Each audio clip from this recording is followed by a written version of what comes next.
Welcome back to guys my channel civil achiever. आज हम लोग करेंगे 2015 में आए हुए क्लास 12 यानी इंटर के केमिस्ट्री के ऑब्जेक्टिव सवालों को। जिस समय 2015 का एग्ज़ाम हुआ था उस समय ऑब्जेक्टिव में मात्र 28 क्वेश्चन ही आते थे और सभी क्वेश्चन 1 नंबर के होते हैं, यानी 28 प्रश्नों के लिए 28 मार्क्स। तो चलिए बिना किसी देरी के शुरू करते हैं। हमारा पहला सवाल है 96,500 कूलम्ब विद्युत CuSO4 के विलयन से मुक्त करता है। तो क्या मुक्त करता है? तो कॉपर की मात्रा पूछी जा रही है, यानी 96,500 कूलम्ब विद्युत कॉपर सल्फेट के विलयन से कितना तांबा मुक्त करेगा। ऑप्शन ए दे रहा है 63.5 ग्राम तांबा, ऑप्शन बी 31.76 ग्राम तांबा, ऑप्शन सी 96,500 ग्राम तांबा और ऑप्शन डी 100 ग्राम तांबा। तो गाइज इसका राइट आंसर होगा ऑप्शन बी 31.76 ग्राम तांबा, यानी 96,500 कूलम्ब विद्युत कॉपर सल्फेट के विलयन से 31.6 ग्राम तांबा मुक्त करता है। बढ़ते हैं दूसरे प्रश्न की ओर। यहाँ पर XeF4 का आकार पूछा जा रहा है, यानी XeF4 का शेप क्या होगा। तो हमारा ऑप्शन है ऑप्शन ए चतुष्फलकीय, option B square planar, option C पिरामिडीय। तो गाइज XeF4 का जो आकार होता है वो स्क्वायर प्लानर होता है, जिसे हम हिंदी में वर्ग समतलीय भी कहते हैं। तो आपको जानने को मिला कि XeF4 का आकार कैसा होता है, तो इसका आकार वर्ग समतलीय होता है। बढ़ते हैं गाइज अपने अगले क्वेश्चन यानी तीसरे प्रश्न की ओर। हमारा तीसरा प्रश्न है निम्नलिखित में से कौन सबसे प्रबल लेविस अम्ल है। ऑप्शन दे रखा है पहला BF3, दूसरा BCl3, तीसरा BBr3 या चौथा BI3। तो अगर सबसे प्रबल लुईस अम्ल की बात करें तो गाइज इसका राइट आंसर होगा ऑप्शन नंबर ए, यानी BF3 इसका राइट आंसर होगा। बढ़ते हैं चौथे क्वेश्चन की ओर। हमारा चौथा प्रश्न है रासायनिक अभिक्रिया H2 + I2 = 2HI का साम्य स्थिरांक Kp किस पर निर्भर करता है। तो अगर साम्य स्थिरांक Kp की बात करें तो यह निर्भर करता है पूर्ण दाब पर, उत्प्रेरक पर, H2 या I2 की मात्रा पर और चौथा तापक्रम पे। तो इसका राइट आंसर होगा गाइज H2 और I2 की मात्रा पे। बढ़ते हैं पांचवें प्रश्न की ओर। किसी अभिक्रिया का वेग दे रखा है तो कोटि निकालना है। तो अभिक्रिया का वेग अब गाइज ध्यान से देखेंगे तो A के पावर में 2 दिया हुआ है और B के पावर में क्या दिया हुआ है, तो B के पावर में कुछ भी नहीं दिया हुआ है। इस चीज़ को आप देखिए, या जब कुछ भी नहीं है मतलब कितना दिया छुपा हुआ है 1, तो पावर को हम लोग हमेशा जोड़ देते हैं। 2 और 1 कितना हो जाएगा 3। तो इसका कोटि क्या हो जाएगा, ऑप्शन नंबर बी 3। तो आपने क्या सीखा कि जब भी अभिक्रिया की कोटि निकालनी होती है तो हम दिए गए वेग के पावर को जोड़ देते हैं। यहाँ पर हमने A के पावर 2 और B के पावर 1 को जोड़ दिया, तो हमारा राइट आंसर होगा 3। बढ़ते हैं छठे क्वेश्चन की ओर। इससे पहले वीडियो को लाइक, सब्सक्राइब और शेयर जरूर करें। किसी विलयन के 200 ml में 2 ग्राम NaOH घुला है तो विलयन की मोलरता क्या होगी। तो गाइज अभी तो सिर्फ इसका आंसर बता दिया जा रहा है कि इसका राइट आंसर होगा 0.25 मोल, लेकिन अगर आपको इसका डिटेल जानना है तो अगले वीडियो का वेट करें जहां मोलरता के मोलरिटी के कॉन्सेप्ट को बता दिया जाएगा। बढ़ते हैं गाइज अगले प्रश्न सातवें प्रश्न की ओर। कौन हाइड्रोजन बंध नहीं बनाता है, यानी किसमें हाइड्रोजन बंध नहीं होता है। तो गाइज इसका राइट आंसर जो आप लोगों को दिख नहीं रहा है सी होगा HCl, यानी HCl जो होता है वो हाइड्रोजन बंध नहीं बनाता है। बढ़ते हैं गाइज अपने अगले यानी आठवें प्रश्न की ओर। हमारा आठवां प्रश्न है हीलियम का मुख्य स्रोत क्या है, यानी हीलियम हमें किससे मिलता है। ऑप्शन है ए हवा से, ऑप्शन बी रेडियम से, ऑप्शन सी मोनोजाइट से या ऑप्शन डी जल से।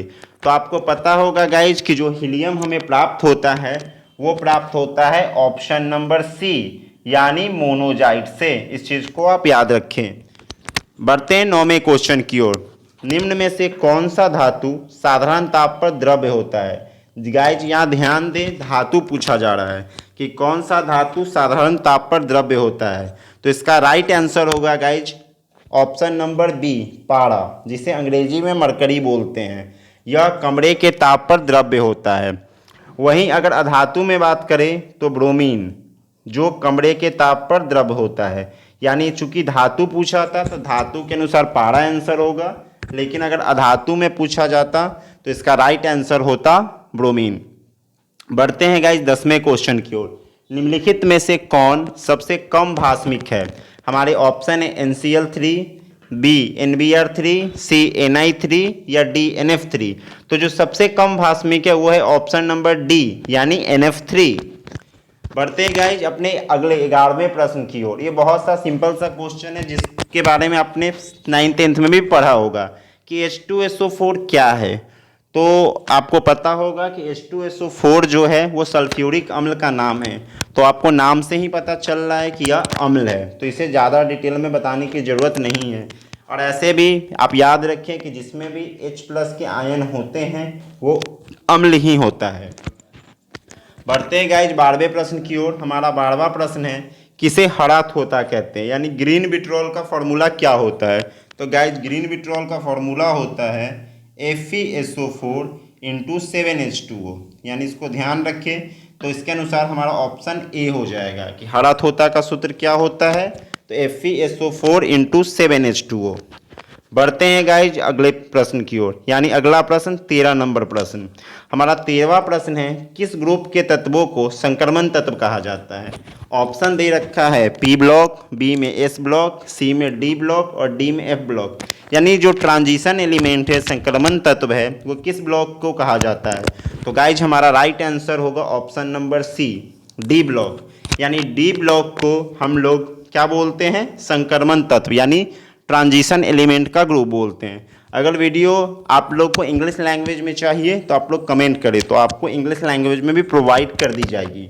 बढ़ते हैं क्वेश्चन नंबर 14 की ओर। हमारा 14 नंबर क्वेश्चन है सल्फाइड अयस्क का समाहरण कैसे होता है?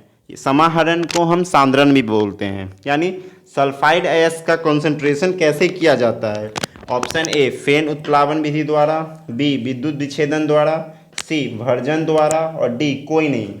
तो गाइस इसका राइट आंसर होगा सल्फाइड अयस्क का समाहरण हम फेन उत्प्लावन विधि द्वारा करते हैं, जिसे हम लोग फ्रोथ फ्लोटेशन प्रोसेस भी कहते हैं। यानी जो सल्फाइड अयस्क का सांद्रण होता है वो फ्रोथ फ्लोटेशन प्रोसेस फेन उत्प्लावन विधि से होता है।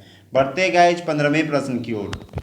हमारा 15वां प्रश्न है सोडियम आवर्त सारणी में किस ग्रुप का सदस्य है? तो पूछा जा रहा है कि सोडियम का ग्रुप बताना है। पहला ऑप्शन है ग्रुप 1, दूसरा ग्रुप 2, तीसरा ग्रुप 4 और चौथा कोई नहीं। तो गाइज आप ये जान लें कि आवर्त सारणी में जो सोडियम है ग्रुप फर्स्ट का तत्व है। सोडियम का सिंबल क्या होता है? Na होता है। और आवर्त सारणी में कुल कितने ग्रुप हैं? तो 18 ग्रुप हैं। और पंक्ति यानी आवर्त कितने हैं? तो 7 हैं। यानी आपने क्या क्या जाना कि आवर्त सारणी में सोडियम किस ग्रुप में है? तो 1 में है। इसकी सिंबल इसका क्या होता है? तो Na होता है। आवर्त सारणी में कितने आवर्त होते हैं? तो 7। और ग्रुप कितने होते हैं? तो 18। बढ़ते हैं गाइज अगले क्वेश्चन की ओर। 16वें प्रश्न है हमारा भूपटपट्टी पर सर्वाधिक पाया जाने वाला तत्व है, यानी अर्थ क्रस्ट में मैक्सिमम कौन सा एलिमेंट मिलता है? तो अगर अर्थ क्रस्ट की बात करें तो अर्थ क्रस्ट में सबसे ज़्यादा पाया जाने वाला जो तत्व है वो क्या है? ऑप्शन के अनुसार सिलिकॉन होगा। लेकिन अगर ऐसे बात करें तो हमारा राइट आंसर होगा ऑक्सीजन। यानी भूपटपट्टी पर जो सबसे ज़्यादा पाया जाने वाला तत्व है वो है ऑक्सीजन। ऑक्सीजन के बाद सिलिकॉन का नंबर आता है। बढ़ते हैं गाइज अगले प्रश्न की ओर। हमारा अगला प्रश्न है मालाकाइट किसका अयस्क है? यानी मालाकाइट आपको बताना है कि किसका ओर है। तो गाइज ऑप्शन है ए लोहा, बी कॉपर, सी जिंक, डी सिल्वर। तो गाइज मालाकाइट जो है हमारे कॉपर यानी बी, कॉपर यानी तांबे का अयस्क होता है। बढ़ते गाइज अगला क्वेश्चन भी कॉपर से ही रिलेटेड है। क्वेश्चन नंबर 18 कि कॉपर पायराइट्स का सूत्र पूछा जा रहा है। तो गाइज कॉपर पायराइट्स का सूत्र होता है ऑप्शन नंबर सी CuFeS2। ये सब क्वेश्चन आपको रटने होंगे क्योंकि इसमें कोई कॉन्सेप्ट नहीं है। तो कॉपर पायराइट की बात करें तो ये कॉपर का अयस्क है जिसका सूत्र CuFeS2 होता है। बढ़ते हैं नेक्स्ट क्वेश्चन की ओर। एल्युमिनियम का अयस्क बताना है। ऑप्शन दे रखा है बॉक्साइट, हेमाटाइट, डोलामाइट, कोई नहीं। तो गाइज आपको पता होगा कि एल्युमिनियम का जो अयस्क है वो है बॉक्साइट, ऑप्शन नंबर ए। और बॉक्साइट के फॉर्मूला की बात करें तो इसका फॉर्मूला होता है Al2O3 इंटू 2H2O। यानी अगर एल्युमिनियम के अयस्क बॉक्साइट के फॉर्मूला की बात करें तो क्या होगा Al2O3 इंटू 2H2O। इसके अलावा अगर हेमेटाइट की बात करें तो यह आयरन का ओर है, यानी आयरन का अयस्क है, लोहे का अयस्क है, और डोलामाइट वगैरह कैल्शियम वगैरह में पाया जाता है। बढ़ते हैं अगले प्रश्न की ओर। प्रश्न नंबर 20, हमारा 20वां प्रश्न है K4 एफिशिएंट 6 किसका उदाहरण है। यानी आपको ये बताना है कि K4 एफिशिएंट 6 क्या है। ए डबल साल्ट है, जटिल लवण है, अम्ल है या भस्म है। तो अगर K4 एफिशिएंट 6 की बात करें तो यह क्या है, तो ऑप्शन बी जटिल लवण है। बढ़ते हैं गाइज 21 नंबर की ओर, जो बहुत आसान सा क्वेश्चन है। एल्कीन का सूत्र पूछा जा रहा है, जो आपने 10th वगैरह में भी पढ़ा होगा।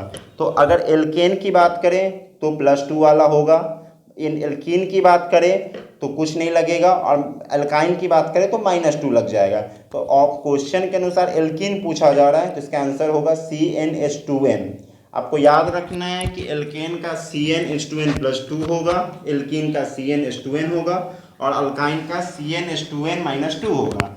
अगर बात करें यहाँ पर n की तो यहाँ n का मतलब है नंबर ऑफ एटम, यानी परमाणुओं की संख्या। बढ़ते हैं गाइस 22वें प्रश्न की ओर। क्वेश्चन अच्छा लगे तो वीडियो को लाइक, सब्सक्राइब और शेयर जरूर करें, और अगर और इंग्लिश लैंग्वेज में वीडियो चाहते तो भी कमेंट करें। अगला है इथेन में कार्बन का संकरण क्या होता है। यानी कार्बन का हाइब्रिडाइजेशन बताना है इथेन में। Option A sp3, B sp2, option C sp, या डी में sp3d2। तो इसका राइट आंसर होगा sp3। यानी इथेन, मीथेन, प्रोपेन कोई भी हो, अगर एल्केन ग्रुप का है तो उसका जो हाइब्रिडाइजेशन यानी संकरण होता है वो sp3 ही होता है। बढ़ते हैं गाइज अगले प्रश्न की ओर। कैल्शियम फॉर्मेट का शुष्क स्रवन देता है। यानी अगर हम कैल्शियम फॉर्मेट का शुष्क स्रवन करें तो हमें क्या मिलेगा।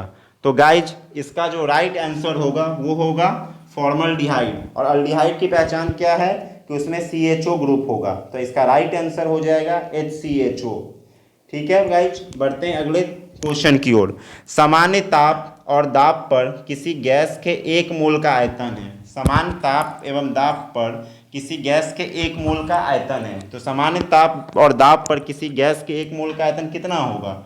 ए 11.2 लीटर, 2 22.4 लीटर, 3 10.2 लीटर, या 4 22.8 लीटर। तो गाइज इसका राइट जवाब होगा 22.4 लीटर। बढ़ते हैं गाइज अगले प्रश्न की ओर। एवोगाद्रो संख्या, जिसे हम n से डिनोट करते हैं, किसके इक्वल होता है। तो एवोगाद्रो नंबर का कॉन्सेप्ट रटा रटाया है। इसका राइट आंसर होगा 6.023 इंटू 10⁻23, यानी 6.023 गुने 10⁻23। बढ़ते अगले क्वेश्चन की ओर। इथाइन में पाई बॉन्ड की संख्या है। यानी आपको ये बताना है कि इथाइन में पाई बॉन्ड कितने होते हैं। तो ऑप्शन नंबर बी यानी 2।